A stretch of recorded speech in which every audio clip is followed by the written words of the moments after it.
பார்த்தா அல்வா ரெடின்னு எழுதியிருந்தது. என்னது அல்வா ரெடியா? சாப்பாடு ரெடி தானடா கேள்விப்பட்டிருக்கோம், இது என்னடா அல்வா ரெடின்னு பார்த்தா திருநெல்வேலி அல்வா சுட சுட ரெடியாக இருக்குது, வாங்கன்னு கூப்பிட்றாங்க. எங்கேன்னு பார்த்தீங்க அப்படின்னா துடியலூர்லுக்கும் தொப்பம்பேட்டிக்கும் நடுவில் ஒரு இடம். நான் லொக்கேஷன் கரெக்டாக இங்கே கொடுக்குறேன், டிஸ்கிரிப்ஷனில் செக் பண்ணி பார்த்துக்கோங்க. நீங்கள் பார்த்தீங்க அப்படின்னா 20 ரூபாய்க்கு வாழை இலையில் சுட சுட அல்வா வச்சு கொடுக்குறாங்க. ஆக்சுவலாக அதோட கன்சிஸ்டன்சி, அதோட டேஸ்ட்டு எல்லாமே ரொம்ப ரொம்ப சூப்பராக இருந்துச்சு.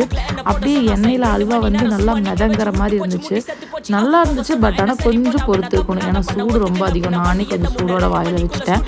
அப்புறம் என் பொண்ணு ஸ்மெல் பண்ணி பார்த்துட்டே இருந்தா, சரி அவளுக்கும் ஒரே ஊட்டியெல்லாம் விட்டுட்டேன். அவளும் விரும்பி சாப்பிட்டேன். இந்த மாதிரி வீடியோஸ்க்கு நம்ம சேனல் சப்ஸ்கிரைப் பண்ணி சப்போர்ட் பண்ணுங்கள்.